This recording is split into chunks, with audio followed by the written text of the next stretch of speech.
Federal jury has acquitted a Russian think tank analyst on 4 counts of lying to the FBI about his role in the creation of a discredited dossier about former President Donald Trump. Prosecutors alleged 44-year-old Igor Danchenko provided false information to agents trying to verify details in the largely unsubstantiated dossier detailing Trump's alleged ties to Russia. This is expected to be the final case stemming from special counsel John Durham's 3-year probe into the origins of the FBI's investigation into allegations. This was we have heard of ties between Trump. We have heard that from Trump and his hacks in the media that Durham was going to uncover the great deep state conspiracy against Donald Trump. Of course, you saw everybody lie. You saw Durham, maybe it was about a year ago. I can't remember exactly, but Durham puts out a pleading that looks like it literally is drafted by a 6-year-old. I've never seen anything so mangled, any court pleading. And Mika, you know, you remember I was reading it, and I don't sit around just scanning over documents. I'm a generalist, for God's sake. But I was reading it for a day. I called every legal expert I knew. I said, I don't get this document. It looks like they're just trying to create headlines here. There's nothing here. And sure enough, hacks said it's true. It's true. It's like Harrison Ford. It's all of it's true. It's true. It's true. Hillary, she bugged Trump's phone. It's true. There's a deep state conspiracy. No, it wasn't. It's just such horrible bad faith. And I remember all weekend from Friday to Monday, they lied repeatedly about what Durham's pleading said. Lied repeatedly. And Durham, this guy's like the 1962 Mets. This may be the worst investigation in the history of the federal government. It's hard to lose if you've got the power of the federal government behind you, but he keeps doing it. And I want you to talk about that, Ken, but also this is a good time to stop. We have 3 stories, all 3 of them breaking strong against Donald Trump, all 3 of them proving that judges and juries are on, as you said, team reality. But think about it. I mean, Trump always seems to lose in court. 65 cases where they're going into federal court and they're doing their scam lies that they can do on the internet. They can do with really stupid people. These conspiracy theories about stealing the election. 65 federal courts shut them down, including the United States Supreme Court. Even Thomas and Alito say, listen, we can take this case based on the merits, but it's not going to change the outcome of the election, right? And then you have this special master, time and again. You have the 11th Circuit coming out last week, shutting down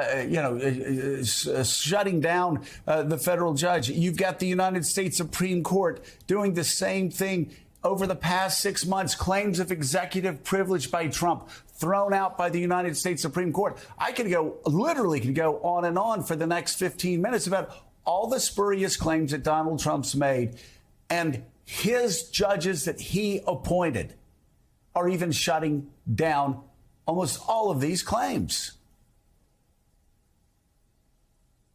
Yeah, Joe, and you are absolutely right. The federal government does not lose many of the trials. When it chooses to take a case to trial, it wins the vast majority of them. And this prosecutor, John Durham, this special counsel, is now 0 for 2 in trials. Two charged, 2 acquitted.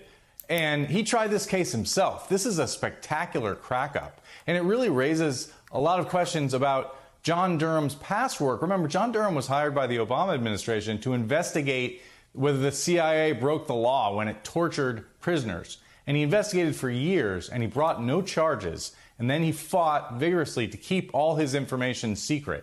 And back then, when I talked to people about him, he generally had a good reputation as a solid, nonpartisan prosecutor. But in this case, judges have found that he tried to insert spurious material into these cases to try to create this this idea that there was this conspiracy by the FBI to act improperly, to set up Donald Trump. None of it flew. In fact, before this Danchenko trial started, the judge threw most of what he was trying to put on before the jury, threw it out. And so it became a very narrow trial about whether Danchenko lied to the FBI on some very esoteric issues. And the jury took a day and said, why are we here? And acquitted Danchenko, who was a key source for the dossier. And the dossier, look, it's well known now that the dossier played very little role in the FBI's investigation. It was a spurious document full of gossip and innuendo, and the FBI treated it like that fairly quickly after they learned that that's what it was about. But John Durham, wow. I mean, he's going to write a report now, and he's going to submit it to Merrick Garland, and Merrick Garland, the Attorney General, will decide whether to make it public. But his effort to try to prove that there was some improper conspiracy by the FBI to frame Donald Trump has collapsed spectacularly. All right, NBC News Justice and Intelligence correspondent Ken Delaney, and thank you so much. And Willie, you know, we said here the first day that we heard reports about the Steele dossier that it sounded like a hoax, sounded bogus. But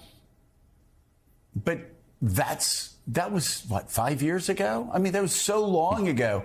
And you look at all of the things that Trump and Barr and Durham and everybody else have thrown up against the wall. And my God, especially the lies that were spread by reputable newspapers on the right, talking about how Hillary Clinton really did bug Trump's phones, that it was some big conspiracy. It's all a lie, and it was proven to be a lie.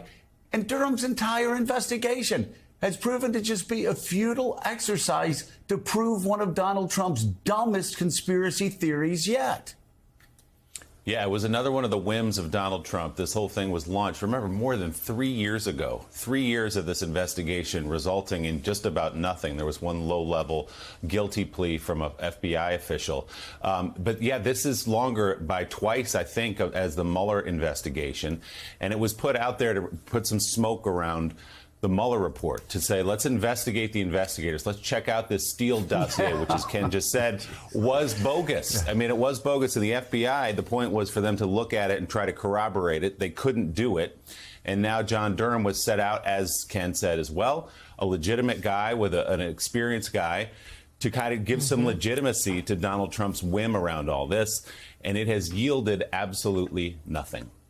It's one more example, Mika, about a lawyer that got involved with Donald Trump, right, not only embarrassed himself, but in the end, lost. If you're an attorney and you're representing Donald Trump, that's a losing proposition. Two things are going to happen. You know, three things are going to happen to you. One, you're going to get stiffed. Like he's not going to pay your bill. You're going to get sold out. You better get the money up front. Secondly, your reputation's going to be shot. Maybe he'll have you sign a document like the poor woman, Christina Bobb. Yeah, Christina Bobb, who signed the document. Now she's the one being investigated by the FBI because she signed a document that was a lie. Why would you sign that? I know, but that happens. All of his lawyers, he puts them in terrible positions to lie. Right. So he doesn't have to lie directly to the government. And the third thing is that after it's all over, if you're not thrown in jail or in bankruptcy court, you'll lose. It's happened again. I mean, the tally's incredible. 65 federal cases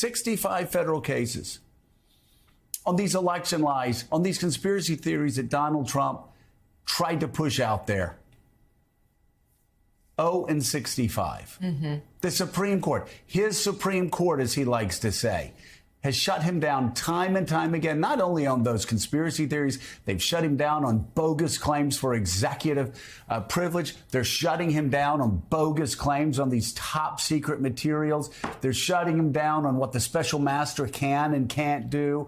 They're shutting him down time and time again. And again, it's not like the ghost of Earl Warren. It's Clarence Thomas. It's Alito. It's Kavanaugh. I mean, it's the most conservative justice is saying, this is bogus. Get this out of here. But it's right out there for you, lawyers across America. I mean, for Republicans, it might be a little bit harder to understand because you can sometimes win elections, roiling hate and all the things Trump does. But if you're a lawyer and you choose to represent Donald Trump, those three things are going to happen to you. It's all in front of you for you to see.